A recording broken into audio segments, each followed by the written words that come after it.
പൈസ അയാൾ തരും. അയാളെ ഇല്ല, അയാൾ ആകാ വല്ലാത്ത ഒരു കാര്യം ചെയ്യും. അയാളെ അവസ്ഥ എല്ലാം നിനക്ക് അറിയാല്ല. നീ അയാളെ വാങ്ങിച്ചു താ. ഞാൻ തരാം. നീ തരണ്ട, അവന്റെ മേടിക്കാൻ മാത്രമുള്ള കഴിവുണ്ടോ സുഹൃത്തെ താങ്കൾക്ക്? ഉണ്ടോ? അങ്ങനെ ഉണ്ടോ? എന്താ ഇത് ഞങ്ങളുടെ ഏരിയ വന്ന് കൂടുതൽ മുപ്പാണ്. എനിക്ക് പ്രശ്നമില്ലടാ. നീ ആടാ പൈസ ആളിനെ കൂട്ടി വരുന്നത് പൈസക്ക് വേണ്ടിയല്ലേ വന്നത്? പൈസക്ക് വേണ്ടിയല്ല. പൈസക്ക്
നിന്നെ നിനക്ക് അറിഞ്ഞൂടാ.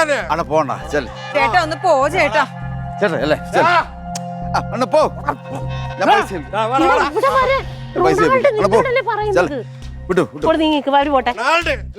റൊണാൾഡോ കൊടങ്ങാവള ഇവിടെ ഉണ്ട്, ഇവിടെ ഉണ്ട്. വന്നാ മതി പോണ കേട്ടോ. ആടാ നീ വന്നാ ഞാൻ തരാം പലിശ. വെച്ചിട്ടുണ്ട് നിനക്ക് എന്താണ് റൊണാൾഡോ? നിനക്ക് സുഹൃത്തെ തമ്മിലുള്ള നിങ്ങൾ ചോദിക്കാൻ ആരുമില്ലെന്ന് പറഞ്ഞ് വിഷമിക്കരുത്. റൊണാൾഡോ മണ്ണിലുണ്ടോ? റൊണാൾഡോ മതി മതി നിർത്ത് പോ. പൈസ അവര് 2 ആഴ്ച സമയം കൊടുത്തിട്ട് പോയതാണ്. നീ ഇപ്പൊ അവരുടെ അടുത്ത് ഇട കയറി ഈ വഴക്കൊണ്ടാക്കേണ്ട കാര്യം എന്തായിരുന്നു? സോൾവ് ആയി. 2 ആഴ്ച കഴിഞ്ഞ് കൊടുക്കാം. പൈസ കൊടുക്കാം. 2 ആഴ്ച അല്ല, അയാൾ ഇനി എത്ര രൂപ കൊടുക്കാണ്ട്?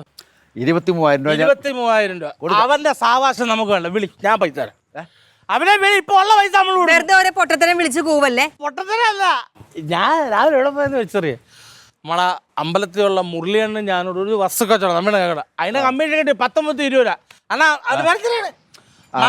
അവനെ വിളിച്ചിട്ട് വരാൻ പറ. 10 രൂപ കൊടുക്കും, ബാക്കി 2 ആഴ്ച കൊടുക്കും. പൈസ ഉണ്ട്, അതല്ലേ പൈസ ഉണ്ട്. പൈസ വിളിക്കണോ മെമ്പറെ? എങ്ങനെ? അയ്യോ 10,000 ഒരു കെട്ട ആള് സാമുണ്ട് തന്നെ അവിടെ പോഞ്ഞൂടെ വെച്ചില്ല. പൈസ പൈസ അതെ ഒരു പേപ്പറിൽ പൊതിഞ്ഞു വെച്ച പൊതിയാണോ? പേപ്പറിൽ പൊതിഞ്ഞ ഒരു 100 രൂപ കേട്ട് ആണോ? അതാ വണ്ടിയില് ബാക്കിലിരുന്ന മാമ എടുത്തോണ്ട് പോയി.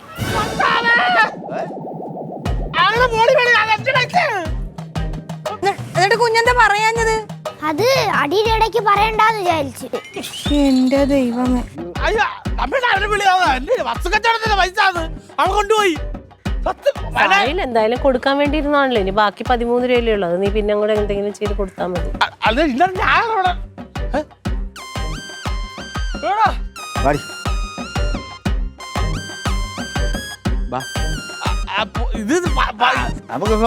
ഒരാളുടെ കടം പകുതി തീർത്തല്ലോ. നന്നായി മോനെ. അങ്ങനെ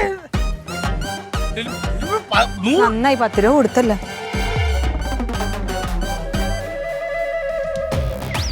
എടാ തക്കൂട് നീ